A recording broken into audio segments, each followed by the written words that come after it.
저는 어려서부터 아이들을 데리고 한 100번 가까이 여행을 다녔어요. 저는 꼭 가서 어떤 좋은 건축물, 그다음에 어떤 전시, 네. 또 시장, 예. 뭐 공원 뭐 이런 데를 좀 많이 다니는 편이에요. 그래서 저는 큰 공부라고 생각해요.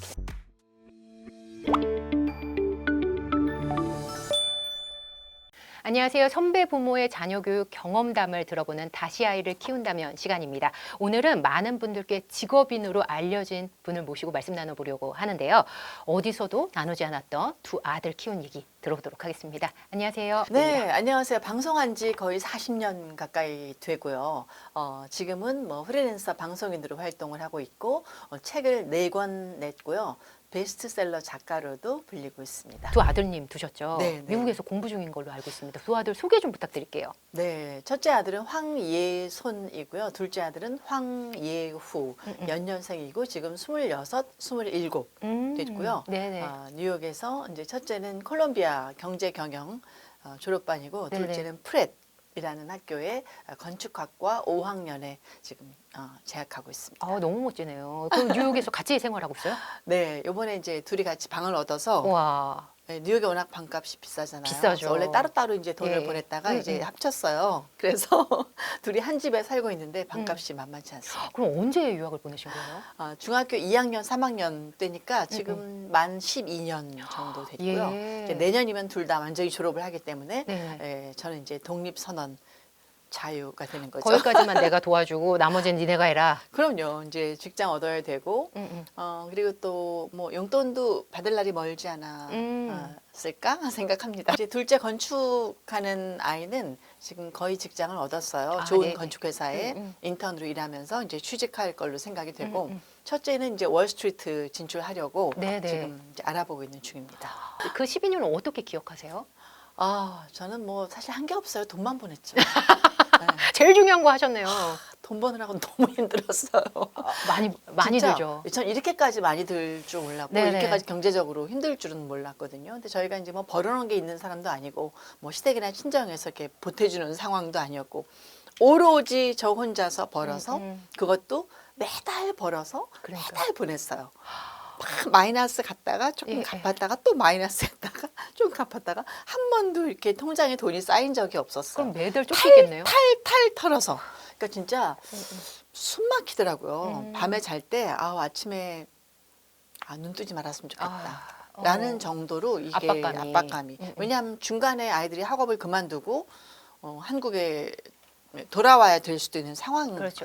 올 수 있잖아요. 이제 그렇게는 하지 말아야지. 네. 그리고 늘 이제 은행에는 돈을 꿔도 예. 사람에겐 손 벌리지 말자. 이게 저희 어떤 각오였거든요. 근데 진짜 지금까지 12년 동안 한 번도 사람에겐 돈을 꾸지 않았고 물론 이제 마이너스 통장 쓰고 뭐 대출은 받았지만 네네. 그렇게 제가 잘 버텨왔다는 거. 그러니까 많은 뭐 기업하시는 분들 뭐 부부 의사들 돈 많이 버시는 분들 많잖아요. 네네. 그런 분들이 유학을 자식을 둘을 보냈을 때도 너무 버거워서 숨이 그냥 허덕허덕했다. 근데 어떻게 내가 혼자 프리랜서로서 진짜 다음 달에 얼마 벌지도 모르는 상황에서 예상이 안 되는 상황에서 유학을 보냈냐고 이야기하시는데 네네. 제가 생각해도 기적이에요. 진짜 어떻게 감당을 했는지 네네. 저 자신에게 상 주고 싶어요. 와. 어떤 때는. 그럼 예상치 못한 일들도 막 덜컥덜컥 발생했었을 거잖아요. 그럼요. 특히 돈이 모자라서. 코로나 시기에는 네. 또 그래서 다양한 일들. 1년 휴학하고 왔어요.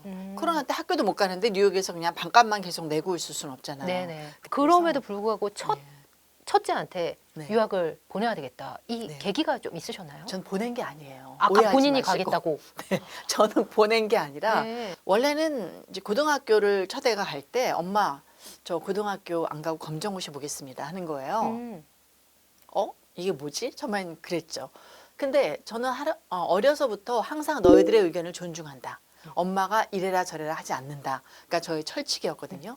저는 과외를 시킨 적도 없고 학원을 제가 권해서 보낸 적도 없어요. 네. 그리고 뭐 아침에 깨운 적도 없고 숙제 검사를 한 적도 없고 성적표를 본 적도 없어요. 진짜. 그냥 믿고 놔두는. 본인이 알아서 해라. 본인이 알아서 해라. 너의 자존감이지 그건 엄마의 자존감이 아니다 공부는. 그 네가 하고 싶을 때 하는 거고 네가 예. 필요할 때 하는 게 공부지. 예. 엄마는 절대로 네가 1등 했으면 좋겠다. 뭐 예를 들면 서울대를 갔으면 좋겠다. 뭐가 되라. 이렇게 얘기한 적이 없어요.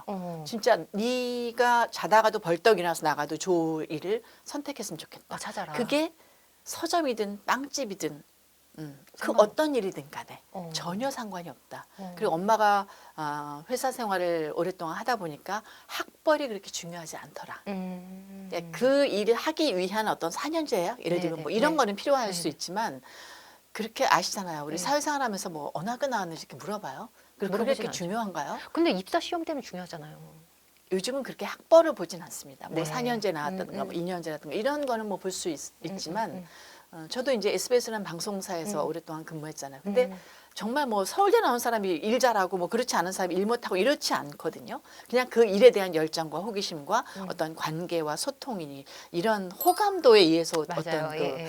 그 사람의 능력이라든가 네네. 뭐 행복이라든가 이런 게 결정이 되는 거지 그렇게 학벌 소위 이것만 중요한 건 아니더라고요. 대학 서열에 네. 따라서 뭐 일 잘하는 순서가 결정되고 이건 아니다. 부모들이 지금 자꾸 학교 성적 학벌 여기에만 매달리는 것 같아서 저는 그러지 말아야지라고 처음부터 생각을 한 사람이에요. 그 처음부터 생각하게 된 계기는 있으셨어요? 제가 이제 강원도 홍천이라는 네네. 이제 시골에서 태어났는데 저희 엄마가 교육열이 좀 높으셨어요. 그 당시에. 어머님의 영향이. 예, 엄마가 이제 9살 때, 저 9살 때 혼자가 되셨거든요. 아버지가 돌아가시고. 그러면서 자녀 교육에 좀 열을 많이 이렇게 올리신 분이셨어요. 네네. 저는 그래서 안 해본 게 없을 정도로 예.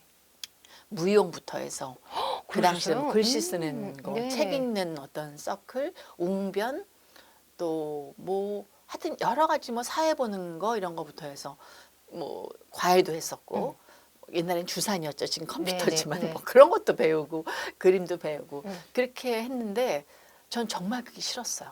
결국 공부는 내가 하는 거더라고요. 엄마가 아무리 시키고 해도 학원 가서 놀아요. 놀고 학원 안 가고 이렇게 뒷구멍으로 빠져가고 뭐 네네. 친구들하고 놀고 뭐 이러는 저를 발견을 하면서 내가 아이를 낳으면 절대 공부를 강요하지 말아야지라고 그러지 결심을 말아야지. 했어요. 네네. 그래서 제가 아이들에게는 공부를 강요하지 않았고 그래서 고등학교 때 검정고시를 보겠다 그래서 약간 마음은 덜컹했죠. 그래서 It's okay.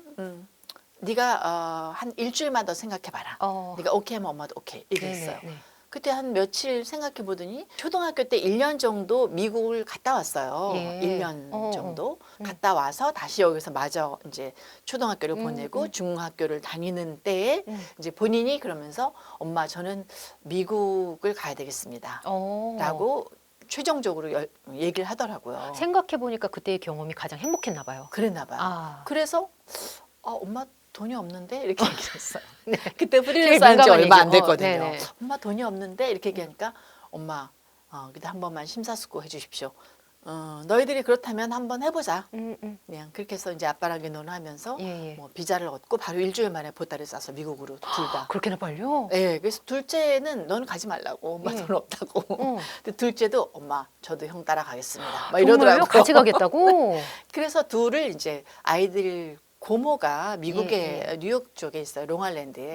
그래서 음. 고모한테 두 아들을 맡겼죠. 음. 그리고 이제 저희는 크리스찬이니까 크리스찬 사립 그 중고등학교를 다녔어요. 그러면 유학 12년 동안 내가 그래도 이건 좀 잘한 것 같다. 아니면 이건 좀 아쉽다. 이런 부분 있으세요?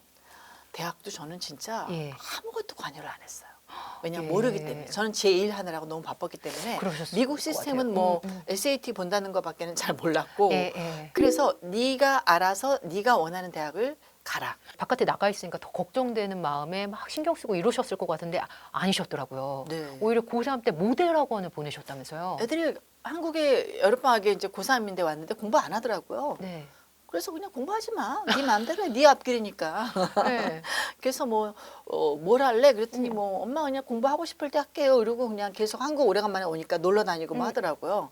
근데 아이들이 이제 걸음걸이가 약간 구부정했어요. 그래서 등치가 좋아요. 키도 크고. 남자는 특히 걸음걸이가 굉장히 중요하다. 네네. 이렇게 딱 이렇게 정확한 자세로 바로 쓰고 큼지막큼지막하게 걷는 이런 모습이 자신감에 차 보이고 하니까 엄마가 보기엔 너네는 워킹을 배워야 될 것 같다. 네. 제가 아는 모델 학원에 제가 등록을 해서 아이들 둘을 예. 그 워킹을 시켰어요. 그랬더니 너무 좋아하더라고요. 그래요? 키도 좀 커진 것 같고 오. 뭔가 이렇게 자세가 달라지는 것 예. 같으니까 그래서 그거를 거의 한 달 이상 다녔던 것 같아요. 그랬더니 엄마 이제 SAT 학원을 좀 가야 될 것 같아요 이러더라고요.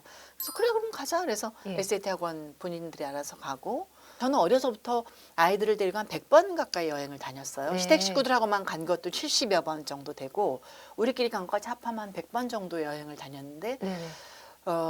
그냥 뭐 가서 먹고 놀고 주로 하죠. 근데 저는 꼭 가서 어떤 좋은 건축물, 그다음에 어떤 전시, 네. 또 시장, 예. 뭐 공원 뭐 이런 어. 데를 좀 많이 다니는 편이에요. 어. 그래서 제가 여행하라는 책도 쓰고 네네. 그냥 50여 군데 국내외 알려지지 않은 저만의 어떤 플레이스를 썼는데 거기를 아이들이 다 갔다 왔어요. 사실 남편하고 다 같이 가족끼리. 그래서 보여주는 게 저는 큰 공부라고 생각해요. 보여주는 거. 창덕궁, 비원, 덕수궁부터 해서 뭐 박물관, 서울도 굉장히 많이 다녔어요.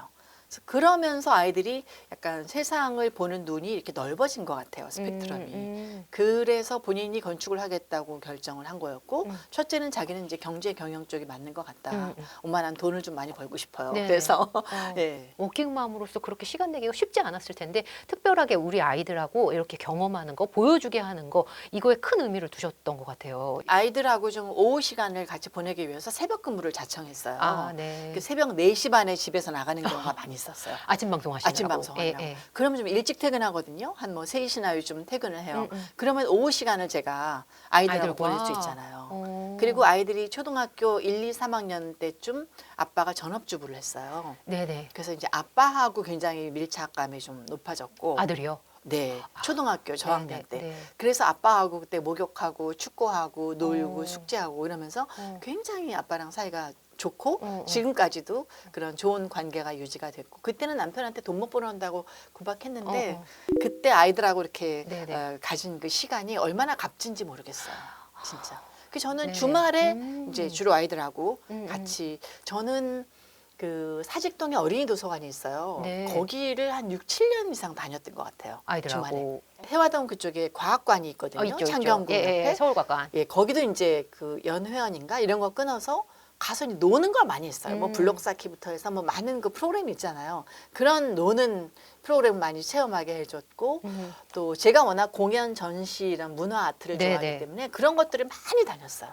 자, 가수의 공연부터 네. 클래식 공연까지 예. 정말 비싼 공연부터 무료 공연 뭐 이런 것까지 그래서 아이들 지금 악기도 다룰 줄 알고 음악을 워낙 제가 좋아합니다.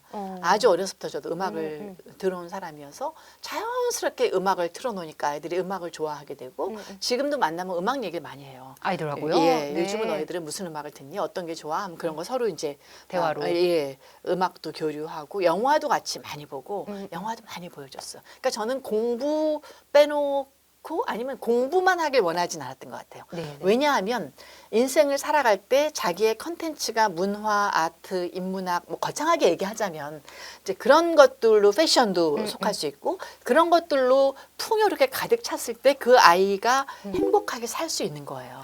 공부만 들여다보고 하면 나중에 예. 자기 세계가 굉장히 좁을 수 있거든요. 만나는 사람도 그렇고. 예. 그럴 수 네. 있죠. 그래서 저는 어떤 자기 분야 외에 플러스 알파로 그런 문화, 예술, 건축, 철학 이런 쪽에 다방면의 어떤 관심과 경험을 갖고 있어야 그 아이의 스펙트럼이 넓어진다고 생각해요. 이게 그래서 어머니의 네. 삶을 통해서 이 부분이 중요하니까 아이들한테 이렇게 해줘야 되겠다. 그렇죠. 그렇게 됐던 제가 것 같아요. 살아보니까 뭐 이렇게 전문적인 사람들이 사회적으로는 성공했다고 생각하지만 안을 들여다보면 굉장히 고독하고 외롭고 답답해하고 힘들어하는 삶을 제가 많이 봤어요. 네네. 그래서 우리 아이가 그렇게 살면 안 되겠다.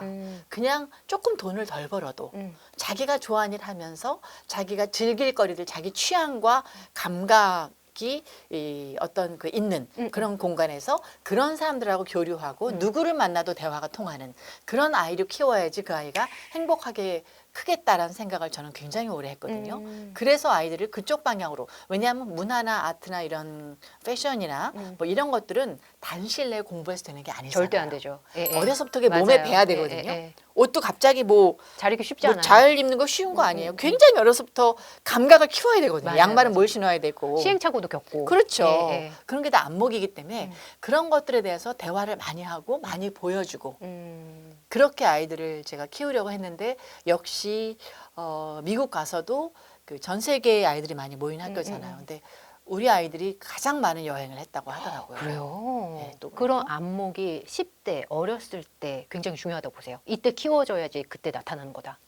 어려서부터 계속하는 게 좋죠. 계속하는 게. 그래서 저는 아이들이 사실 뭐 이렇게 자연 좋은 그런 여행지에 가면 음, 음. 야 이거 좀 봐라, 이 자연 좀 봐라, 이 단풍 너무 이쁘잖아요. 애들이 잘 몰라요 사실. 게임기만 들여다보고 엄마 예 됐어요. 요 게임기 보고 그럼에도 불구하고 이게 몸에 배더라고요. 그래도 많이 경험하면. 그러니까 화분에 우리가 물을 주잖아요. 와, 네네. 그 물이 그냥 쏟아져 내리잖아요. 음. 근데도 그 물을 화분은 먹잖아요. 그래서 아이들이 못 알아들어도 안 보는 것 같아도 다 봅니다. 그리고 그 사람 간의 대화도 굉장히 중요하잖아요. 그래서 우리 아이들은 누굴 만났을 때 막 쭈뼛쭈뼛하거나 자기 이야기를 설득하지 못하거나 이렇게 의견을 피력하지 못하든가 그렇지 않아요.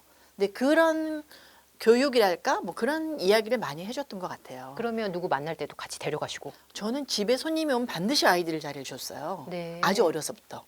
그래서 아이들 의견도 물어보고 오. 어떤 의견이든지 네네. 간에 뭐 영화 얘기를 하건 음. 뭐 스포츠 얘기를 하건 무슨 저는 주변에 아티스트가 굉장히 많아요. 그러세요? 거의 다 아티스트들이거든요. 어, 사진가, 네네. 건축가, 화가, 음악하는 사람들 그런 분들이 집에 저희 집은 항상 오픈돼 있으니까 놀러 와서 와인도 마시고 뭐 이렇게 하면 아이들 꼭 불러요. 그래서 같이 뭐 궁금해하면 와인도 마셔보라고 하고 제가 신의 물방울이라는 와인 예, 만화책을 예, 예. 읽으니까 아이들도 그걸 다 읽더라고요. 어. 엄마 와인이 궁금해 뭐 예, 이러면서 예. 그럼 이거 한 모금 마셔보라고 권하기도 하고 그래서 어떨 때는 지금 제 후배들하고 저 없이도 막 만나요 아이들이. 그래요? 예, 어. 그럴 정도로 예, 예. 굉장히 그러니까 아주 어린 아이부터 할아버지 할머니까지 우리 아이들이 대화의 어떤 상대예요.